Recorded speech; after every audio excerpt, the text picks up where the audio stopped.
அனைவருக்கும் வணக்கம்.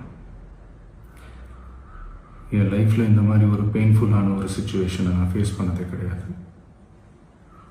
மனசு முழுக்க வலி வலி மட்டும்தான். இந்த சுற்றுப்பயணத்தில் என்னென்ன மக்கள் பார்க்க வராங்க, அதுக்கு ஒரே ஒரு காரணம் தான் அவங்க என் மேலே வச்சிருக்கிற அன்பும் பாசமும். அந்த அன்புக்கும் பாசத்துக்கும் நான் எப்பவும் கடமைப்பட்டிருக்கிறேன்.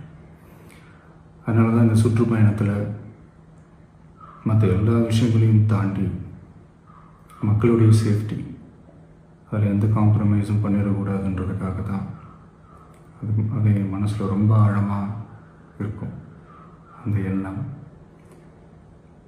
அதனால தான் இந்த அரசியல் காரணங்கள் எல்லாத்தையும் தவிர்த்துட்டு ஒதுக்கி வச்சுட்டு மக்களுடைய சேஃப்டி மட்டும் மைண்டில் வச்சுக்கிட்டு அதுக்கான இடங்களை சூஸ் பண்ணுறது, அதுக்கான இடங்களை பார்த்து பெர்மிஷன் கேட்குறது, போலீஸ் டிபார்ட்மெண்ட்டில் அதை ரிக்வெஸ்ட் பண்ணி கேட்போம். ஆனால் நடக்கக்கூடாதது நடந்துருச்சு. ஆனால் மனுஷன் தானே.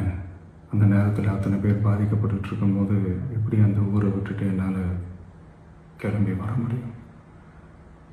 நான் திரும்ப அங்கே போகணும்னு இருந்துச்சுன்னா அதை ஒரு காரணம் காட்டி அங்கே வேறு சில பதட்டமான சுச்சுவேஷன்ஸ், வேறு சில அசம்பாவிதங்கள் அந்த மாதிரி எதுவும் நடந்துடக்கூடாதுன்றதுக்காக தான் நான் அவாய்ட் பண்ணேன்.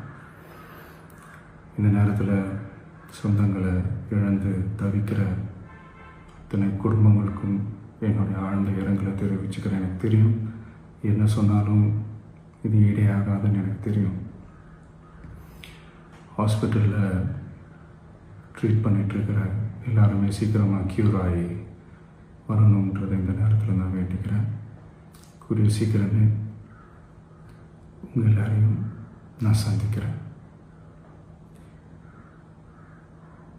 இந்த நேரத்தில் எங்களுடைய வலிகளை, எங்களுடைய நிலைமையை புரிஞ்சுக்கிட்டு எங்களுக்காக பேசின அரசியல் கட்சிகளை சார்ந்த நண்பர்கள், தலைவர்கள் அனைவருக்கும் என்னுடைய நன்றியை தெரிவிச்சுக்கிறேன். கிட்டத்தட்ட ஒரு 5 மாவட்டத்துக்கு பிரச்சாரத்துக்கு போனோம். இந்த மாதிரி எதுவுமே நடக்கல. ஆனால் கரூரில் மட்டும் ஏன் எப்படி நடக்குது, எப்படி நடக்குது? மக்களுக்கு எல்லா உண்மையும் தெரியும். மக்கள் எல்லாத்தையும் பார்த்துக்கிட்டு இருக்கிறாங்க. கரூரை சேர்ந்த அந்த மக்கள் அந்த உண்மையெல்லாம் வெளியில் சொல்லும்போது எனக்கு கடவுளே நேரில் வந்து இறங்கி அந்த உண்மைகள்லாம் சொல்கிற மாதிரி எனக்கு தோணுச்சு. சீக்கிரமே எல்லா உண்மைகளும் வெளியில் வரும்.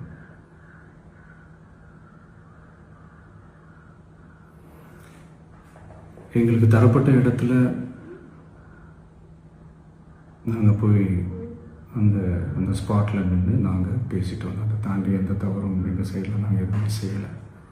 பட் இருந்தாலும் எங்கள் கட்சியை சேர்ந்த நிர்வாகிகள், தோழர்கள் மேலே எஃப்ஐஆர், அது மட்டும் இல்லை சோஷியல் மீடியாவை சேர்ந்த நண்பர்கள், தோழர்கள் அவங்க மேலே எஃப்ஐஆர்லாம் போட்டு இப்போ பிடிச்சிக்கிட்டு இருக்கிறாங்க.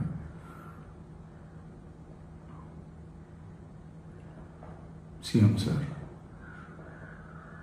உங்களுக்கு ஏதாவது இந்த பழி வாங்கணும் அப்படின்ற எண்ணம் ஏதாவது இருந்துச்சுன்னா என்ன வேணாலும் பண்ணுங்க. அவங்க மேலே கை வைக்காதீங்க. நான் ஒன்று வீட்டில் இருப்பேன், இல்லை நான் ஆஃபீஸில் இருப்பேன். என்ன வேணாலும் செய்யுங்க.